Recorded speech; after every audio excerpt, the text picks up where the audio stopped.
नमस्ते दोस्तों, अगर आपको भी ईशान किशन का तूफानी शतक पसंद आया हो तो इस वीडियो को दिल से एक लाइक जरूर करें।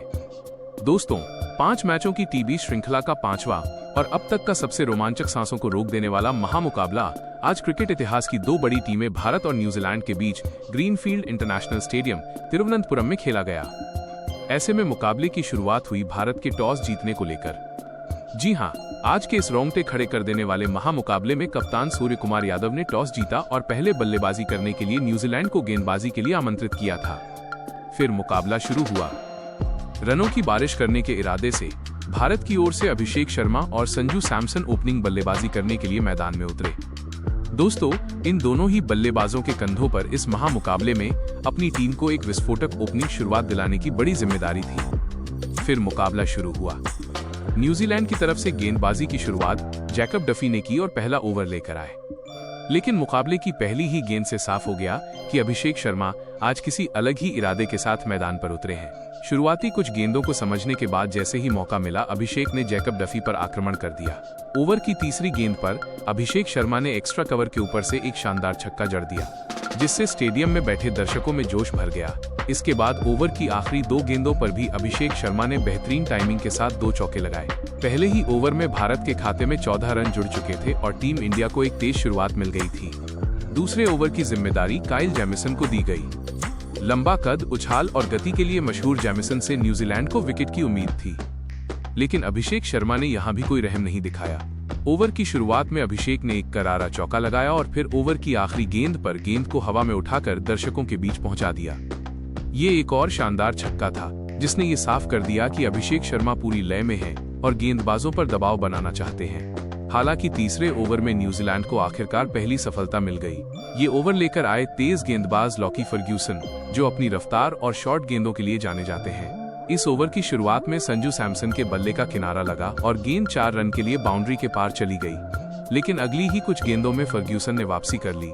संजू सैमसन एक बड़ा शॉट खेलने के इरादे से डीप बैकवर्ड पॉइंट की दिशा में लगाने की कोशिश कर बैठे, लेकिन गेंद ठीक से बल्ले पर नहीं आई और बाउंड्री लाइन पर खड़े फील्डर ने आसान कैच लपक लिया। इस तरह संजू सैमसन का विकेट गिर गया और वो भारत के लिए सिर्फ 6 रन बनाकर पवेलियन लौट गए। इस विकेट के साथ ही न्यूजीलैंड ने भारत की शुरुआती लय को थोड़ा सा तोड़ने की कोशिश की। संजू सैमसन के आउट होने के बाद बल्लेबाजी के लिए ईशान किशन मैदान पर आए। उनसे उम्मीद थी कि वो अभिषेक शर्मा के साथ मिलकर रन गति को बनाए रखेंगे। इसी बीच चौथा ओवर एक बार फिर जैकब डफी लेकर आए और इस ओवर में उन्होंने काफी सदी हुई गेंदबाजी की। डफी ने अच्छी लाइन और लेंथ पर गेंदें डालते हुए बल्लेबाजों को खुलकर खेलने का मौका नहीं दिया। इस ओवर में भारतीय बल्लेबाज सिर्फ 6 रन ही बना सके, जिससे ये साफ हो गया कि न्यूजीलैंड की टीम मैच में पूरी तरह वापसी करने की कोशिश कर रही है। जिसके बाद 5वां ओवर लेकर आए लॉकी फर्ग्यूसन और इस ओवर में मुकाबले का रुख एक बार फिर बदलता हुआ नजर आया। ओवर की पहली 3 गेंदों पर ईशान किशन ने अपने हाथ खोल दिए। पहले उन्होंने कवर की दिशा में एक शानदार चौका लगाया और फिर एक तेज चौका जड़ दिया। ऐसा लग रहा था कि भारत एक बार फिर तेजी से रन बनाने की ओर बढ़ रहा है, लेकिन इसी ओवर की आखिरी गेंद पर फर्ग्यूसन ने भारत को बड़ा झटका दे दिया। अभिषेक शर्मा एक और बड़ा शॉट खेलने के इरादे से आगे बढ़े, लेकिन गेंद उनके बल्ले को चकमा देती हुई सीधे स्टंप्स में जा घुसी। लॉकी फर्ग्यूसन ने अभिषेक शर्मा को क्लीन बोल्ड कर दिया। अभिषेक शर्मा ने अपनी इस आक्रामक पारी में 16 गेंदों पर 30 रन बनाए और टीम इंडिया को तेज शुरुआत दिलाने में अहम भूमिका निभाई। उनके आउट होते ही भारत को दूसरा झटका लगा। अभिषेक शर्मा के आउट होने के बाद नंबर 4 पर बल्लेबाजी करने के लिए भारतीय कप्तान सूर्य कुमार यादव मैदान पर उतरे। कप्तान से उम्मीद थी कि वो पारी को संभालते हुए रन गति को बनाए रखेंगे। पावर प्ले का आखिरी ओवर न्यूजीलैंड ने स्पिन गेंदबाज ईश सोढ़ी को सौंपा। सोढ़ी ने इस ओवर में काफी समझदारी से गेंदबाजी की और बल्लेबाजों को बड़े शॉट खेलने से रोके रखा। हालांकि सूर्य कुमार यादव ने इस ओवर में एक शानदार चौका जरूर लगाया, लेकिन इसके अलावा इस ओवर में ज्यादा रन नहीं बने। सोढ़ी ने अपनी लाइन और लेंथ से बल्लेबाजों को बांधे रखा और न्यूजीलैंड को राहत दिलाई। इस तरह पहले 6 ओवर यानी पावर प्ले की समाप्ति तक टीम इंडिया ने 2 विकेट के नुकसान पर 54 रन बना लिए थे। भारत की शुरुआत आक्रामक जरूर रही, लेकिन बीच बीच में गिरे विकेटों की वजह से न्यूजीलैंड ने भी मैच में अपनी पकड़ बनाए रखी। इसके बाद 7वां ओवर लेकर आए ग्लेन फिलिप्स, जो आमतौर पर पार्ट टाइम गेंदबाज माने जाते हैं, लेकिन इस मुकाबले में उन्होंने शुरुआत में काफी सदी हुई गेंदबाजी की। ओवर की पहली 5 गेंदों तक बल्लेबाजों को कोई बड़ा मौका नहीं मिला और रन गति थोड़ी थमी हुई नजर आई। ऐसा लग रहा था कि ये ओवर शांति से निकल जाएगा। लेकिन ओवर की आखिरी गेंद पर सूर्य कुमार यादव ने अचानक मोर्चा संभाल लिया। सूर्या ने शानदार स्वीप शॉट खेलते हुए गेंद को स्टैंड्स के पार पहुंचा दिया। ये सिर्फ रन बटोरने के लिए नहीं था, बल्कि ये साफ संकेत था कि भारतीय कप्तान अब गियर बदलने के मूड में है। 8वां ओवर लेकर आए मिचेल सैंटनर और उन्होंने अपनी जिम्मेदारी को बखूबी निभाया। सैंटनर ने इस ओवर में काफी कसी हुई गेंदबाजी की, गेंद को धीमा रखते हुए सही लाइन और लेंथ पर गेंदें डाली।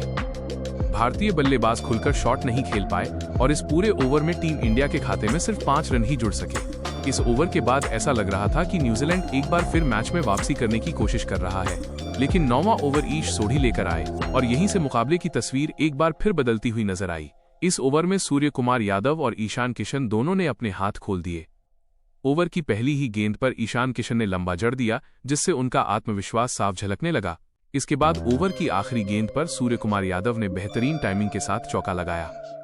10वां ओवर न्यूजीलैंड के लिए सबसे ज्यादा भारी साबित हुआ। इस ओवर में भारतीय बल्लेबाजों ने पूरी तरह से आक्रमण का रुख अपनाया। ओवर की शुरुआत में ही सूर्य कुमार यादव ने डाउन ग्राउंड एक शानदार जड़ा, जिसकी दूरी मीटर बताई जा रही थी।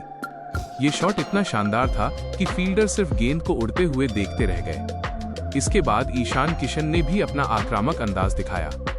उन्होंने इस ओवर में एक जोरदार लगाया और फिर एक शानदार चौका जड़ दिया। लगातार आ रहे बड़े शॉट्स के चलते न्यूजीलैंड के गेंदबाज पूरी तरह दबाव में नजर आए। इस ओवर से कुल 20 रन निकले और भारत की टीम का स्कोर 100 रन के पार पहुंच गया। इस तरह 10 ओवर की समाप्ति तक टीम इंडिया ने 2 विकेट के नुकसान पर 102 रन बना लिए थे। सूर्य कुमार यादव और ईशान किशन की ये साझेदारी अब मैच का रुख पूरी तरह से भारत की ओर मोड़ती हुई दिखाई दे रही थी और आगे के ओवरों में बड़े स्कोर की उम्मीद साफ नजर आने लगी थी। इसके बाद 11वां ओवर लेकर आए काइल जमीसन, लेकिन इस ओवर में भी ईशान किशन ने साफ कर दिया कि वो किसी भी गेंदबाज को बख्शने के मूड में नहीं है। जमीसन जैसे अनुभवी और लंबे कद के तेज गेंदबाज के खिलाफ भी ईशान पूरी तरह बेखौफ नजर आए। ओवर के बीच में ईशान किशन ने एक शानदार लंबा जड़ दिया, जिससे स्टेडियम में बैठे दर्शकों का उत्साह चरम पर पहुंच गया। इसके साथ ही ईशान किशन अपने अर्धशतक के और करीब पहुंच गए और ये साफ दिखने लगा कि वो बड़ी पारी खेलने की पूरी तैयारी कर चुके हैं। इसके बाद 12वां ओवर लेकर आए स्पिन गेंदबाज ईश सोढ़ी, लेकिन ये ओवर पूरी तरह से ईशान किशन के नाम रहा। जैसे ही ये ओवर शुरू हुआ, ईशान किशन ने पहली ही गेंद पर करारा चौका लगाकर अपना अर्धशतक पूरा कर लिया। खास बात ये रही कि ईशान ने ये हाफ सेंचुरी सिर्फ 28 गेंदों पर पूरी की, जो उनकी आक्रामक सोच और शानदार फॉर्म को साफ तौर पर दर्शा रही थी। लेकिन असली तूफान तो इसके बाद देखने को मिला। अर्धशतक पूरा करते ही ईशान किशन का आत्मविश्वास और भी बढ़ गया और उन्होंने गेंदबाज पर पूरी तरह से हमला बोल दिया। ओवर की अगली 5 गेंदों पर ईशान किशन ने लगातार बाउंड्री बरसानी शुरू कर दी। इस दौरान उन्होंने 3 चौके और 2 गगनचुंबी जड़े। गेंदबाज के पास कोई जवाब नहीं था और फील्डर सिर्फ गेंद को बाउंड्री के पार जाते हुए देखते रह गए। इस एक ही ओवर से कुल 29 रन आए और हैरानी की बात ये रही कि ये सभी रन सिर्फ और सिर्फ ईशान किशन के बल्ले से निकले। इस ओवर के बाद भारत का स्कोर तेजी से आसमान छूने लगा और न्यूजीलैंड की टीम पूरी तरह दबाव में आ गई। जिसके बाद 13वां ओवर लेकर आए लॉकी फर्ग्यूसन, जिनसे कीवी टीम को विकेट की उम्मीद थी, लेकिन भारतीय बल्लेबाजों का आक्रमण यहां भी जारी रहा। ओवर की शुरुआत में ईशान किशन ने कवर के ऊपर से एक शानदार और लंबा जड़ दिया, जो सीधे दर्शकों के बीच जाकर गिरा। इसके साथ ही ईशान ने यह साफ कर दिया कि वो अभी रुकने वाले नहीं हैं। ओवर की आखिरी गेंद पर सूर्य कुमार यादव ने शानदार टाइमिंग के साथ चौका लगाया और भारत का स्कोर 150 रन के पार पहुंच गया। इस वक्त तक न्यूजीलैंड के गेंदबाज पूरी तरह से बिखरते हुए नजर आने लगे थे। वहीं फिर 14वां ओवर पूरी तरह से भारतीय कप्तान सूर्य कुमार यादव के नाम रहा। ये ओवर लेकर आए जैकब डफी, लेकिन सूर्या ने इस ओवर में अपने खास अंदाज में बल्लेबाजी करते हुए गेंदबाज की सारी रणनीति फेल कर दी। सूर्या ने इस ओवर में मैदान के हर कोने में शॉट लगाए, कभी कवर के ऊपर से चौका तो कभी मिड विकेट के ऊपर से। इस ओवर में सूर्य कुमार यादव ने 2 चौके और 2 शानदार जड़ दिए और इसी के साथ उन्होंने अपनी अर्धशतकीय पारी भी पूरी कर ली। इस ओवर से भारत के खाते में कुल 23 रन जुड़े और रन गति अचानक बेहद तेज हो गई। अब भारतीय टीम बड़े स्कोर की ओर बहुत तेजी से बढ़ रही थी और कीवी टीम पूरी तरह से दबाव में दिखाई दे रही थी। लेकिन 15वें ओवर में मिचेल सैंटनर ने न्यूजीलैंड को एक बड़ी राहत दिलाई। इस ओवर की शुरुआत में सूर्य कुमार यादव ने एक और शानदार जरूर लगाया, जिससे ऐसा लगा कि सूर्या आज शतक की ओर बढ़ सकते हैं। लेकिन अगली ही गेंद पर सूर्या ने एक और स्ट्रेट लगाने की कोशिश की और इसी प्रयास में वो स्टंप आउट हो गए। यह विकेट भारत के लिए एक बड़ा झटका था, क्योंकि सूर्या शानदार लय में नजर आ रहे थे। सूर्य कुमार यादव ने इस मुकाबले में भारत की टीम के लिए 30 गेंदों पर 64 रन की बेहतरीन पारी खेली। अपनी इस पारी के दौरान सूर्य ने 4 चौके और 4 लगाए और न्यूजीलैंड के गेंदबाजों पर लगातार दबाव बनाए रखा। वहीं सूर्य कुमार यादव के आउट होने के बाद बल्लेबाजी करने के लिए हार्दिक पांड्या मैदान पर आए। हार्दिक से उम्मीद थी कि वो आखिरी ओवरों में तेजी से रन बटोरेंगे और भारत को एक विशाल स्कोर तक पहुंचाएंगे। इस तरह 15 ओवर की समाप्ति तक टीम इंडिया ने विशाल स्कोर खड़ा कर दिया था। बोर्ड पर भारत का स्कोर 188 रन पहुंच चुका था और न्यूजीलैंड के सामने अब एक बेहद कठिन चुनौती खड़ी हो चुकी थी। इसके बाद 16वां ओवर लेकर आए जैकब डफी। इस ओवर में डफी ने काफी समझदारी से गेंदबाजी की और भारतीय बल्लेबाजों को खुलकर खेलने का ज्यादा मौका नहीं दिया। उनकी लाइन और लेंथ काफी सटीक थी, जिससे रन गति पर कुछ हद तक रोक लगी। आपके द्वारा दी गई तस्वीरों के ट्रांसक्रिप्ट से टाइमिंग हटाकर पूरा टेक्स्ट दिया गया है। ईशान किशन ने भी अपने हाथ खोल दिए और गेंदबाज पर पूरी तरह से हावी होते चले गए। ओवर की आखिरी 4 गेंदों पर ईशान किशन ने ताबड़तोड़ बल्लेबाजी करते हुए 1 चौका और 2 लंबे जड़ दिए। हर शॉट के साथ दर्शकों का उत्साह बढ़ता जा रहा था। इसी ओवर के दौरान ईशान किशन ने अपना शतक भी पूरा कर लिया। खास बात ये रही कि किशन ने ये ऐतिहासिक शतक सिर्फ 42 गेंदों पर पूरा किया। ये पारी सिर्फ आंकड़ों तक सीमित नहीं थी, बल्कि इसने मैच की तस्वीर पूरी तरह बदल दी। ईशान किशन की इस विस्फोटक बल्लेबाजी ने मुकाबले को पूरी तरह भारत के पक्ष में मोड़ दिया और न्यूजीलैंड की टीम पूरी तरह से दबाव में आ गई। इसके बाद 18वां ओवर लेकर आए जैकब डफी। ओवर की पहली ही गेंद पर हार्दिक पांड्या ने लॉन्ग ऑन के ऊपर से एक और शानदार जड़ दिया, जिससे ये साफ हो गया कि भारतीय बल्लेबाज आखिरी ओवरों में भी आक्रमण जारी रखने वाले हैं। लेकिन इसी ओवर की तीसरी गेंद पर एक बड़ा मोड़ देखने को मिला। ईशान किशन एक और बड़ा शॉट खेलने के इरादे से आगे बढ़े, लेकिन गेंद सही तरह से बल्ले पर नहीं आई और डीप मिड विकेट पर खड़े ग्लेन फिलिप्स ने उनका कैच लपक लिया। इस तरह ईशान किशन की यादगार शतकीय पारी का अंत हो गया। ईशान किशन ने इस मुकाबले में टीम इंडिया के लिए 43 गेंदों पर 103 रन की शानदार पारी खेली। अपनी इस पारी में उन्होंने 6 चौके और 10 गगनचुंबी लगाए। यह पारी लंबे समय तक याद रखी जाएगी, क्योंकि इसी पारी की बदौलत भारत एक बेहद बड़े स्कोर तक पहुंचने में सफल रहा। ईशान किशन के आउट होने के बाद बल्लेबाजी करने के लिए रिंकू सिंह मैदान पर उतरे। अब भारत के पास आखिरी 2 ओवर बाकी थे और हर कोई चाहता था कि इन ओवरों में ज्यादा से ज्यादा रन बनाए जाएं। 19वां ओवर लेकर आए लॉकी फर्ग्यूसन। इस ओवर में भारतीय बल्लेबाजों ने एक बार फिर तेजी से रन बटोरने शुरू कर दिए। ओवर की शुरुआत में रिंकू सिंह ने एक शानदार चौका लगाया, जिससे उनका आत्मविश्वास बढ़ा।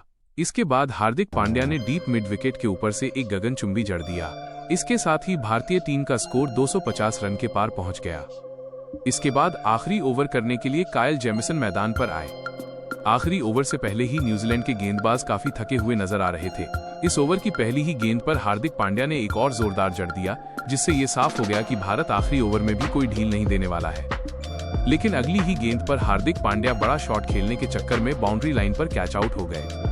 हार्दिक ने अपनी पारी में 17 गेंदों पर 42 रन बनाए और इस दौरान कई बड़े शॉट्स लगाए, जिससे भारत के स्कोर को और मजबूती मिली। हार्दिक पांड्या के आउट होने के बाद बल्लेबाजी करने के लिए शिवम दुबे मैदान पर उतरे।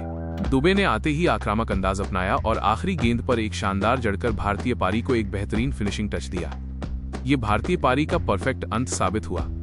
इस तरह भारत ने पहले बल्लेबाजी करते हुए पूरे 20 ओवर में 5 विकेट के नुकसान पर 271 रन का विशाल स्कोर खड़ा कर दिया, जहां रिंकू सिंह ने इस मैच में 8 रन का योगदान दिया, जबकि शिवम दुबे ने 2 गेंदों पर 7 रन बनाकर अपनी छोटी लेकिन असरदार पारी खेली। इसके बाद न्यूजीलैंड की टीम इस लक्ष्य का पीछा करने के लिए आई। न्यूजीलैंड की पारी की शुरुआत करने के लिए आक्रामक ओपनर टीम साइफर्ट और फिन एलन मैदान पर उतरे, जबकि भारत की ओर से नई गेंद अर्शदीप सिंह को सौंपी गई। पहली ही गेंद पर टीम एफर्ट ने इरादे साफ कर दिए। उन्होंने गेंद को थर्ड मैन की दिशा में बड़े ही आत्मविश्वास के साथ खेला और गेंद बाउंड्री के पार चली गई। ये चौका सिर्फ रन नहीं बल्कि न्यूजीलैंड की सोच का ऐलान था। उसी ओवर में फिन एलन ने भी हाथ खोले और 2 करारे चौके जड़ दिए। भारतीय गेंदबाजों पर शुरुआती दबाव साफ दिखाई देने लगा था, लेकिन ओवर की आखिरी गेंद पर अर्शदीप सिंह ने शानदार वापसी की। गेंद थोड़ी बाहर पिच हुई, सैफर्ट ने हवा में खेलने की कोशिश की और हार्दिक पांड्या ने मौके को गंवाए बिना कैच लपक लिया। इस तरह न्यूजीलैंड को पहला झटका लगा और सैफर्ट महज 5 रन बनाकर पवेलियन लौट गए। इसके बाद दूसरा ओवर लेकर आए हार्दिक पांड्या। ओवर की पहली ही गेंद पर फिन एलन ने सामने की ओर दमदार शॉट खेलते हुए गेंद को सीधे दर्शकों के बीच पहुंचा दिया। वो न्यूजीलैंड के आत्मविश्वास को और ऊंचा कर गया। लेकिन इसके बाद हार्दिक पांड्या ने अपने अनुभव का शानदार नमूना पेश किया। उन्होंने गेंद की गति और लेंथ में बदलाव करते हुए बल्लेबाजों को खुलकर खेलने का मौका नहीं दिया। रन तो आए, लेकिन उस तरह की आजादी नहीं मिली जिसकी न्यूजीलैंड को जरूरत थी। वहीं तीसरा ओवर एक बार फिर अर्शदीप सिंह के हाथों में था, लेकिन इस बार कहानी बिल्कुल अलग थी। फिन एलन ने जैसे ठान लिया था कि इस ओवर को पूरी तरह अपने नाम करना है। पहली गेंद पर शानदार टाइमिंग के साथ चौका, फिर अगली गेंद पर भी बाउंड्री। देखते ही देखते अर्शदीप की लय बिगड़ने लगी। इस ओवर में फिन एलन ने 4 चौके और 1 लंबा जड़ दिया। गेंदबाज के हर प्रयास को उन्होंने बेखौफ अंदाज में जवाब दिया। इस ओवर में कुल 23 रन आए और न्यूजीलैंड का स्कोर तेजी से बढ़ते हुए 46 रन